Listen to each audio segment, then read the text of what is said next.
आज हम मिलने जा रहे हैं सूर्य प्रकाश पाठक जी से। गज़लकार हैं आप। आपसे हम कई तरह के सवाल करेंगे। सवालों में पहला सवाल है कि आपका सेवानिवृत्त जीवन कैसा चल रहा है? क्योंकि सेवानिवृत्ति के बाद जीवन बदल जाता है। लोग यूँ कहते हैं कि दूसरी पारी चालू हो रही है, और जो दूसरी पारी में नहीं आए उनको लगता है कि दूसरी पारी में पता नहीं क्या होगा, कैसा होगा। चूँकि मैं भी उसी पारी में प्रवेश कर गया हूँ और मेरे से भी सवाल होते रहे, लेकिन इस पारी के सीनियर जिनको करीब करीब 12-13 साल हो गए हैं, तो इनका अनुभव ज़्यादा सार्थक होगा। इसलिए हमारा पहला ही सवाल है कि सेवानिवृत्त जीवन कैसा चल रहा है? सूर्य प्रकाश पाठक जी। आदरणीय रमेश जी, सबसे पहले तो मैं आपको धन्यवाद देना चाहूँगा कि आपने मुझे इस योग्य समझा कि मुझसे कुछ सवाल किए जाएँ। तो जहाँ तक सेवानिवृत्ति के बाद जीवन का सवाल है, तो व्यक्तिगत में अगर अपनी बात करूँ तो बड़े मज़े से गुजर रहा है। कारण उसका ये है कि सेवानिवृत्ति के बाद समय गुजारने की समस्या उन लोगों को आती है जिनकी कोई हॉबीज नहीं है, या जिनके कोई शौक नहीं है, या जिनके पास कोई अन्य विकल्प नहीं है समय गुजारने का। और जहाँ तक मैं अपनी व्यक्तिगत बात करूँ तो मेरे लिए तो 2 हॉबीज़ विद्यमान हैं मेरे सेवानिवृत्त जीवन में। एक है मेरा साहित्य से मेरा संबंध वर्षों पूर्व, बल्कि ये कहूँ कि बचपन से ही चला आ रहा है। और दूसरा मेरा शौक़ या हॉबी है वो संगीत है। तो ये दोनों ही शौक़ मेरे आज भी बरकरार हैं और इन पर मैं जो है अपना समय देता हूँ और बड़े आनंद से मेरा समय व्यतीत हो रहा है।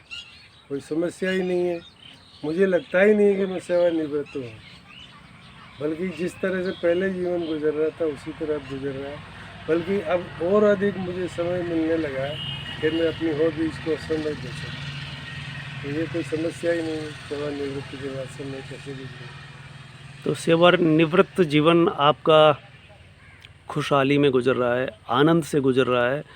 तो इस आनंद में आपके परिवार के अलावा दोस्तों की भी भूमिका होगी। तो ये सवाल हो सकता है कि आपके कितने दोस्त हैं और कौन ऐसे दोस्त हैं जो ख़ास है जिनको आपके सेवानिवृत्त जीवन में भूमिका हो सकती है? देखिए, दोस्तों को भी अपन कैटेगराइज कर सकते हैं, वर्गीकृत कर सकते हैं हम। कुछ दोस्त थे जो बचपन के साथी थे, और वो जो दोस्ती थी वो बिल्कुल पक्की दोस्ती थी। लेकिन अब उम्र के साथ साथ कुछ दोस्त उनमें से निकल गए और कुछ दोस्त बचे हैं, 1-2 लोग, उनसे संबंध है। और वो जो संबंध है वो ऐसा संबंध है क्योंकि वो बचपन के दोस्त हैं और वास्तविक दोस्त हैं। तो उनसे संबंध ऐसा है कि अगर 10 साल बाद भी अगर उनसे मिलते हैं तो महसूस ही होता है जैसे भी कल की ही बात है। जब भी चर्चाएं चलती हैं पुराने दिनों की, ऐसा लगता है जैसे हम कल की बात कर रहे हैं। और दूसरी तरह के दोस्त वो हैं जो हमारे बौद्धिक स्तर के दोस्त हैं। और बौद्धिक स्तर में भी मैं अपनी व्यक्तिगत अगर बात करूं तो उनको मैं 2 भागों में विभक्त करना चाहूँगा। एक वो जो मेरे संगीत की हॉबी से जुड़े हुए हैं, और दूसरे वो जो साहित्य की हॉबी से जुड़े हुए हैं। तो वर्तमान में 2 तरह के मेरे पास दोस्त हैं। एक वो है जो संगीत से जुड़े हुए हैं, तो उनसे जब बातचीत होती है तो संगीत के विषय की बातचीत होती है, और संगीत का विषय भी इतना गहन है कि उस पर जितनी बात की जाए उतनी कम है। इसी तरह से साहित्य भी एक ऐसा विषय है कि जितनी बात करें उतनी कम है। सबकी अपनी अपनी विधाएँ हैं, संगीत की बहुत सारी विधाएँ हैं, तो साहित्य की भी बहुत सारी विधाएँ हैं। संगीत में देखिए आप तो फिल्मी गाने हैं, और थोड़ा गहरा गुजरें उतरें इसमें तो गज़ल हैं, गज़ल गायकी है। और गहरा उतरे तो शास्त्रीय संगीत है। और ईश्वरीय कृपा मुझ पर ऐसी रही कि मैं फिल्मी गानों से लेकर के शास्त्रीय संगीत सुनने तक की समझ मुझ में आ गई। सुनने तक की कह रहा हूँ मैं। और साहित्य की अगर हम बात करें तो बचपन से ही मुझे पढ़ने का शौक़ रहा है। तो मैं इस बीच जोड़ना चाहूँगा कि जिस उम्र में बच्चे लोग जो है चंदा मामा की कहानियाँ या परियों की कहानियाँ सुना करते थे या पढ़ा करते थे, तो ये 7वीं कक्षा की बात होगी। उस वक्त मैं प्रेमचंद जी का मानसरोवर पढ़ रहा था और तकरीबन 11वीं कक्षा तक आते आते मैं प्रेमचंद जी की बहुत सारे उपन्यास और कहानियाँ पढ़ने लगा था। तो दोस्तों में भी यही बात है कि आज भी कुछ लोग हैं जो संगीत से जुड़े हुए हैं तो उनसे संगीत की बातें होती हैं, और कुछ लोग साहित्य से जुड़े हुए हैं तो साहित्य की बातें होती हैं। अब ये कहना कि कौन ज़्यादा पसंद है, ये बहुत मुश्किल है।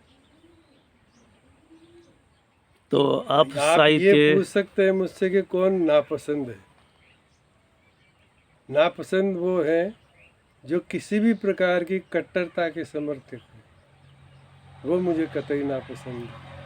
बाकी सभी दोस्त मुझे पसंद है, चाहे वो साहित्य से जुड़े हों या जो अपने संगीत से जुड़े हों या किसी भी अन्य विधा से जुड़े हों।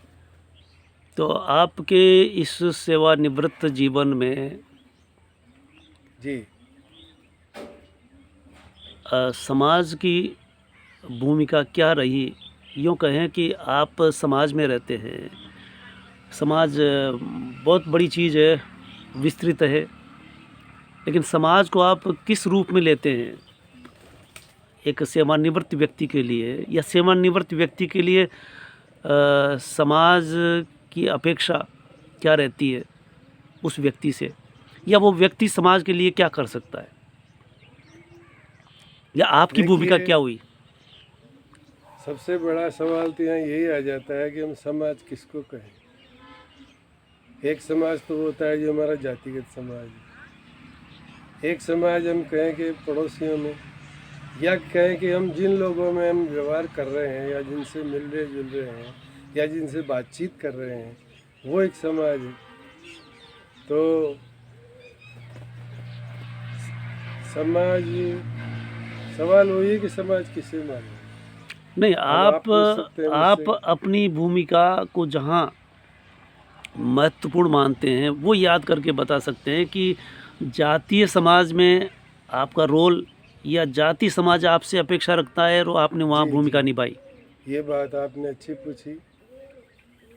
मैं इस पे कहना ये चाहूँगा कि हम किसी को, समाज को या किसी भी और दायरे को हम वही चीज़ दे सकते हैं जो हमारे पास है।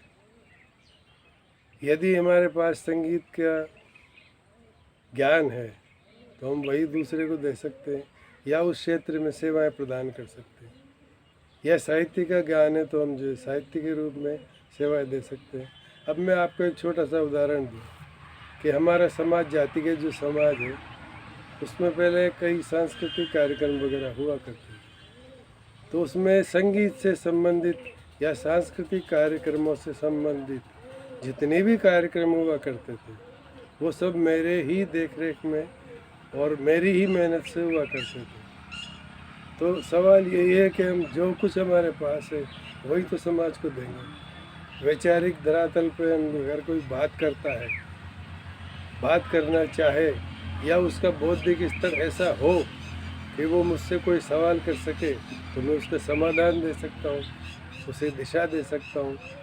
लेकिन विडम्बना ये है रमेश जी कि आज कोई इस बौद्धिक स्तर पे कोई सवाल करने वाला तक नहीं है कि हम समाज को क्या दे सकते हैं, समाज को क्या देना चाहिए। ये बड़ी विकट स्थिति होगी। ये स्थिति ऐसा तो नहीं है कि जैसे फेसबुक, व्हाट्सएप का दौर चल रहा है जी, और इस दौर में समाज, पूरा समाज, कोई सा भी समाज हो, समग्र रूप से जी, वो सारा का सारा मोबाइल या कर लो दुनिया मुट्ठी में, सारी दुनिया उनकी मुट्ठी में है। वो मुट्ठी में जिस मोबाइल को रखता है उसी तक सीमित हो गया। इसलिए न संगीतकार की भूमिका है, न साहित्यकार की भूमिका है। जब आप ये कहते हैं कि पहले आपकी भूमिका थी, तो अब इन दिनों कितनी रह गई, उस पर क्या रोशनी डालेंगे? लगभग शून्य हो गई। कारण वही है जो आपने खुद ने ही अपने मुखारविंद से बता दिया कि इस मोबाइल ने सब कुछ अपने आप में समेट लिया। आज अगर 4 आदमी, समाज की तो आप बात छोड़िए, परिवार में भी अगर 3 आदमी बैठे हैं तो तीनों के हाथ में अपना अपना मोबाइल होगा और वो उस पर फेसबुक या व्हाट्सएप जो कुछ भी है उस पर स्क्रॉलिंग करते रहेंगे। यानी साथ बैठे हैं लेकिन आपस में बात नहीं कर रहे। जब स्थितियाँ ऐसी हो गई परिवार में ही, तो आप समाज में क्या अपेक्षा करेंगे इस दौर में कि कोई आपसे बात करेगा या सलाह लेगा या आपका सहयोग मांगेगा। सब लोग अपने अपने दायरे में सिमट चुके हैं और इस मोबाइल ने यही सबसे बड़ा नुकसान किया। दूसरी बड़ी बात ये मैं जोड़ देना चाहूँगा इसमें कि ये मोबाइल पुस्तकों को भी खा गया। आज की तारीख में कोई आदमी पुस्तक पढ़ना नहीं चाहता। फेसबुक पे जो कुछ आ रहा है वो आप भी देखता हूँ, मैं भी देखता हूँ। बहुत छिछला स्तर है, स्तरीय बातें होती हैं, स्तरीय समाधान होते हैं। तो ये आपने बिल्कुल सही कहा कि मोबाइल ने सब कुछ समेट लिया है और इसलिए समाज में न कोई हमारी भूमिका ज़्यादा बचती है, न कोई अन्य। चूँकि आप साहित्यकार और संगीतकार हो और मोबाइल ने संकट खड़ा ही कर दिया है। अब चूँकि मैं सेवानिवृत्त जीवन कहने के बजाय अब ये कहूँगा कि आप घर के मुखिया हो। जी। तो घर के मुखिया के बतौर सवाल इसलिए आ गया कि वो जो ज़माना था जो आपने देखा, मैंने भी देखा, घर के मुखिया का जो सम्मान था जी जी। और उसकी बहुत बड़ी भूमिका होती थी, भूमिका में ही देखा। अब चूँकि अब क्या भूमिका महसूस करते हैं आप इस बदलते दौर में? हम कहाँ अपने आप को स्टैंड करते हैं? देखिए, बिल्कुल परिस्थितियाँ बदल चुकी हैं। हमारा जो ज़माना था तो हम पिता के सामने कोई सवाल ही खड़ा नहीं कर सकते थे। उनके सामने बोलने की हमारी हिम्मत ही नहीं होती। तो यानी उनकी तरफ से सिर्फ आदेश आता था और हमें उसको पालन करना होता था। फिर धीरे धीरे दौर बदला। ये मान लीजिए कि आप आज से करीब 30 साल पहले तक वो दौर बदल करके यूँ आया कि बच्चे की भूमिका और पिता की भूमिका आपस में सलाह करके किसी काम को करने की स्थिति में आई। और फिर दौर बदला। अब हम आज की बात करें तो आज स्थिति ये है कि आपका बच्चा या आपकी संतान जो है आपसे सलाह मांगती ही नहीं है। तो जब आपकी सलाह कोई मांगता ही नहीं है और अगर देते भी हैं तो वो उस पर अमल करना पसंद नहीं करते। उनकी अपनी पसंद है, उनकी अपने विचार हैं जिसमें वो आपको शामिल नहीं करना चाहते। तो ये बड़ा मुश्किल हो जाता है कि आप कोई सलाह या किसी किस्म का मशवरा आज की जो है जनरेशन को दे सके। तो परिवार में मैं समझता हूँ कि कोई ख़ास भूमिका वृद्धजनों की या परिवार के मुखिया की, आपने सवाल किया था, कोई विशेष बचती नहीं। ऐसे में जब घर का मुखिया जी हाशिए पर है, जी। तो ये हाशिए पर रह रहा घर का मुखिया जिसने कभी घर संचालित किया, चूँकि आज भी सेवानिवृत्त जो सरकारी आदमी है उसके पास तो हर महीने पेंशन आ जाती है जी। इसलिए उसकी अहमियत है। लेकिन सवाल तो आपसे ही रहेगा फिर भी, इसलिए कि अब जब बदलता दौर में फिर हम किस तरह से इस परिवार में और समाज में अपनी भूमिका तलाशें या कितनी भूमिका तलाशें, या अपने लिए ज़मीन खड़े होने के लिए किस तरह से तलाशी जाए ताकि अपनी अहमियत बनी रहे, या अहमियत बनाने के लिए क्या सोच रहे हैं आप? सबसे पहले तो हमें जो ये स्वामित्व वाली जो भावना है वो छोड़नी पड़ेगी आज के दौर में, और पुत्रों को या संतान को एक मित्र के रूप में स्वीकार करना चाहिए। और मित्र भी ऐसा कि अपन कोई सलाह दें वो माने तो ठीक, न माने तो ठीक। दूसरी बात, उनकी जो जीवन शैली है उसमें अनावश्यक हस्तक्षेप करना आज की तारीख में मैं उचित नहीं समझता, क्योंकि उसमें आपको निश्चय रूप से अपमानित होने का पूरी संभावना है। तो बिल्कुल। बच्चों के आजकल जो है उनकी जो जीवन शैली है उनको उनकी तरह से जीने दो।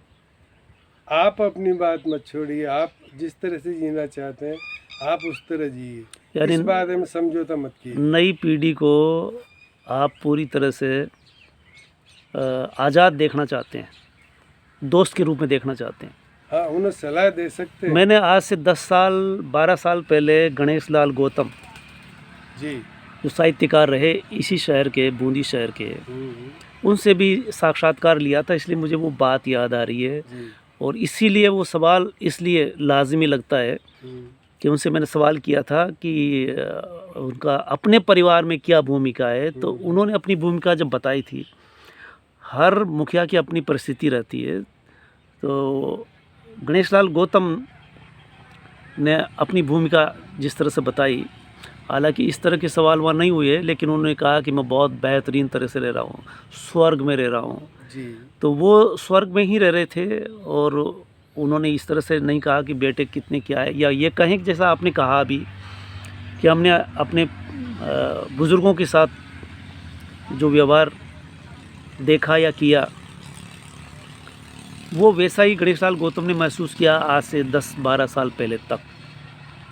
तो वो एक परिस्थिति थी उनकी। आप अपने परिवार में के बतौर आपने कह दिया कुछ, इसी संदर्भ में आप क्या कहना चाहेंगे? गणेश लाल गौतम एक तरफ कह रहे हैं और 2-3 साल पहले गुजरे हैं वो, और 12 साल पहले मैंने बात की थी तो उन्होंने इस तरह से बात रखी थी। देखिए, हर आदमी का व्यक्तित्व अलग है, और उनके जो बच्चे होंगे या उनका जो परिवार होगा वो भी एक अलग व्यक्तित्व है। तो आप किसी भी परिवार की स्थितियों की तुलना किसी दूसरे परिवार की स्थितियों से नहीं कर सकते। हो सकता है वो भाग्यशाली रहे हों, उनके पुत्र या उनकी जो संतानें हैं वो उनके प्रति आज्ञाकारी रही हों, सेवाभावी रही हों, लेकिन ये ज़रूरी नहीं है कि हर परिवार और हर पिता या उनके बच्चे उसी स्तर पे उनके संबंध हों, ये आवश्यक नहीं है।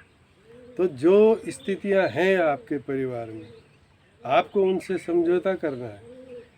अगर आप सुखी रहना चाहते हैं और टेंशन नहीं पालना चाहते, तो आपको करना यही पड़ेगा कि एक संतुलन बना करके रखें। एक तो अनावश्यक हस्तक्षेप न करें अपने बच्चों की जीवन के बारे में, उनको सलाह दें, माने तो अच्छी बात है, अच्छी सलाह दें, और न माने तो उनको छोड़ दिया जाए। छोड़ दिए जाने से मतलब ये नहीं कि उनको त्याग दिया जाए, उनको अपने तरीके से जीने दिया जाए। हाँ, एक बात मैंने पहले भी कही थी आपसे कि आपका अपना जो जीवन है उसके बारे में समझौता वृद्धों को नहीं करना चाहिए, या पेंशनर को या सेवानिवृत्त जो भी आप कहते हैं वो नहीं। हमें अपने तरीके से जीना है, उस पर आप दृढ़ रहिए। तो चलिए अब दूसरा एकदम सवाल बदलते हैं हम जी। आपके परिवार की बात हुई, समाज की बात हुई, अब हम आते हैं देश की राजनीति को लेकर के, क्योंकि आप पढ़े लिखे शिक्षित साहित्यकार संगीतकार है, इसलिए आपका राजनीति को लेकर के, राजनीति की दिशा क्या है, इसको लेकर के आप क्या सोचते हैं? राजनीति के पहलू देखें हम। एक तो राजनीति का है आर्थिक पहलू, दूसरा है राजनीति का धार्मिक पहलू। तो आर्थिक पहलू की जहाँ तक बात है, तो राजनीति ऐसी होनी चाहिए कि वो हर वर्ग के जो जनता है उसके हर वर्ग के हित में वो काम करे। ये ना हो कि आप जो है पूंजीपतियों का पक्ष ले रहे हैं और सामान्य या निम्न वर्ग जो है उसकी आप कतई अवहेलना करें। अगर ऐसा होता है तो ये निश्चित रूप से अत्याचार की श्रेणी में ही माना जाए। तो पहला तो ये आर्थिक पक्ष हो गया। दूसरा है कि धर्म को राजनीति से बिल्कुल अलग रखना चाहिए, जो कि आज की तारीख में उसका उल्टा हो रहा है। धर्म को राजनीति के हथियार के रूप में प्रयोग किया जा रहा है और इसके बड़े गंभीर दुष्परिणाम सामने आने वाले हैं। विशेष तौर से जो अपना युवा वर्ग है, इसके दिमाग में जिस तरह की नफरत भरी जा रही है या भर दी गई है, उसके बड़े गंभीर परिणाम अपन को आने वाली पीढ़ियों में और उनके भविष्य में देखने को मिलेगा। आप जो एक धार्मिक हथियार पैदा कर रहे हैं नई पीढ़ी में के रूप में, तो ये अच्छा, हथियार इस संदर्भ में मीडिया की भूमिका को क्या कहेंगे आप? मीडिया की स्थिति ये है कि मीडिया बिल्कुल सत्ता की गुलामी कर रहा है। मैं स्पष्ट रूप से कहना चाहूँगा, मुझे कोई डर नहीं है किसी बात का। तो जो सत्ता की गुलामी करेगा वो तो जो सत्ता चाहेगी उसी बात को कहेगा, उससे अलग वो कोई बात कह नहीं सकता या उनसे विपरीत कोई तो बात इन नहीं दिनों कह एक सकता। शब्द आया गोदी मीडिया। ये गोदी मीडिया जो कहा जा रहा है, इसको आप किस तरह से लेते हैं? गोदी मीडिया वस्तुतः अगर हम देखें तो एक निर्भीक पत्रकार हैं रवीश कुमार, उनका दिया हुआ ये शब्द है। और उनका गोदी मीडिया कहने का तात्पर्य ये था कि मीडिया को सत्ता ने गोद ले लिया। तो निश्चित रूप से वो उनके दत्तक पुत्र हो गए, तो जो वो चाहेंगे वही कहेंगे। और यही हम आजकल के मीडिया में जितने भी न्यूज़ चैनल हैं इन्हीं में यही देख रहे हैं। तो मीडिया जब दत्तक पुत्र ही हो गया तो मीडिया को चौथा स्तंभ कहने में तो अब शर्म आती है। तो इसी के साथ हम दूसरा सवाल, चूँकि हमने समाज देखा, देश देखा, अब आपकी दैनिक क्रियाकलाप को आप 2-2.5 मिनट में बताएंगे कि आपकी सुबह से शाम तक के क्रियाकलाप क्या रहते हैं? जी, अब सेवानिवृत्त जीवन है तो आराम से उठते हैं, सुबह 8 बजे तक तो चाय पीते हैं, फिर फ्रेश होते हैं। उसके बाद थोड़ी एक्सरसाइज करता हूँ। एक्सरसाइज इसलिए है कि जब तक हम जिएँ तब तक हम कम से कम थोड़ा तो स्वस्थ रहने का प्रयास करें, इसलिए एक्सरसाइज बहुत ज़रूरी है। हर सेवानिवृत्त को एक्सरसाइज करनी चाहिए। तो एक्सरसाइज में जो है थोड़ी बहुत ये पीटी एक्सरसाइज जो होती है, थोड़ा सा स्ट्रेस अपने शरीर को देना। उसके बाद चूँकि मेरा शौक़ संगीत से भी जुड़ा हुआ है तो मैं वोकल एक्सरसाइज भी थोड़ी करता हूँ। और उसके बाद जो है थोड़ा कुछ नाश्ता, दूध, चाय, केला वगैरह लेकर के फिर थोड़ा जितना सा मैं घूम सकता हूँ, अपने पैरों के घुटनों की तकलीफ की वजह से, तो जितना सा घूम सकते हो घूमना चाहिए आदमी। इसमें एक संदेश ये भी है कि सेवानिवृत्त आदमी को अपने शरीर का विशेष ख्याल रखना चाहिए। अगर वो खाट उसने पकड़ ली जिसको कहते हैं, तो फिर आप उम्मीद कम ही कर सकते हैं कि आपकी उस तरह से सेवा होगी जैसी आपकी बुज़ुर्गों की हुआ करती। तो अपने आप को स्वस्थ रखने की कोशिश ज़रूर करनी चाहिए और यही मैं करता हूँ। तो दैनिक क्रियाकलाप आपकी जैसे स्वास्थ्य को लेकर के है, ये सुबह का हो गया। हाँ, शाम तक का, सोने तक का आप बताएंगे? दिन में चूँकि मेरा शौक़ है, या तो कुछ लिखने का, बैठे बैठे कुछ लिखते रहते हैं। कोई शेर दिमाग में आ गया, भाव आ गया तो कोई शेर लिख दिया, या पहले से कोई गज़ल अगर पढ़ी हुई है अपनी नोटबुक में तो वो उन भावों को उस गज़ल के शेरों के अनुरूप लिख करके उस गज़ल को जो बढ़ाया जाए, पूरा किया जाए, या कुछ संगीत सुना जाए या कुछ पढ़ा जाए। अब पढ़ने में चूँकि पुस्तकें तो अब आजकल पढ़ना करीब बंद सा हो गया है मेरा, तो फेसबुक पे ही जो कुछ आते हैं अपने सोशल मीडिया के माध्यम से, उनमें जो कुछ स्तरीय है जैसे आप ही के आलेख हैं या आपके यूट्यूब के जो चैनल पे जो आप अपने डालते हैं वैचारिक वीडियो, उनको देखना सुनना, इसी तरह के और भी लोग हैं, वो देखते सुनते हैं। कुछ मन होता है तो अपने कुछ गा लिया, तो इस तरह से शाम हो जाती है। शाम को फिर नाश्ता कर लेते हैं और शाम के 7 बजे के बाद फिर मैं टेलीविज़न देखता हूँ। वो तकरीबन मेरा 10 साढ़े 10 बजे तक चलता है। उसमें भी ख़ास तौर से मैं जो है न्यूज़ तो बिल्कुल नहीं देखता, क्योंकि वो तो गोदी मीडिया है। तो अपने जो डिस्कवरी है या नेशनल जियोग्राफिक चैनल है या BBC अर्थ है या नेट जियो वाइल्ड, इस तरह के जो चैनल हैं जो वाइल्ड लाइफ से जुड़े हैं, वो मुझे देखना पसंद है। वो देखते रहते हैं, तब तक जो नींद आने लगती है तो सो जाते हैं। यही दिनचर्या है। तो अंतिम सवाल ये रहेगा, आप अंतिम ये नई पीढ़ी को क्या संदेश देना चाहेंगे, और इस संदेश के साथ आप एक गज़ल पेश करेंगे। संदेश देने के बाद उसी के साथ कार्यक्रम समाप्त हो जाएगा। हाँ जी, हाँ। नई पीढ़ी को संदेश की बात आप कर रहे हैं, तो सबसे पहले तो नई पीढ़ी के सामने रोजगारी एक बड़ा प्रश्न हो गया। तो उस दिशा में सबसे पहला प्रयास तो ये रहना चाहिए कि वो कुछ कमा सकें, और दूसरा जो है कि वैचारिक स्तर पे आप किसी के गुलाम न बने। अपने विचारों को खुला रखें, दिमाग को खुला रखें, और विशेष तौर से धार्मिक अंधता में कतई न पड़े। धर्म आप करें, जो भी आपका नित्य क्रम में आता हो, पूजा पाठ जो भी आप करना चाहें वो करें, लेकिन कट्टर धार्मिकता से दूर रहें। ये मेरा नई पीढ़ी को विशेष संदेश है। दूसरी बात यह है कि आपके घर में बुजुर्ग भी होंगे, तो कोशिश करें कि उनके पास कुछ बैठें, उनका सम्मान करें। आपसे बुजुर्ग कुछ भी नहीं चाहते, अगर वो पेंशनर हैं, सेवानिवृत्त हैं, तो आर्थिक सहायता तो आपसे चाहेंगे नहीं, लेकिन कम से कम आप उनको थोड़ा समय दीजिए, उनके पास बैठें, उनसे पूछें आपको क्या तकलीफ है क्या नहीं है। और दूसरी बात, जितना ज़्यादा से ज़्यादा हो सके आप पढ़ें।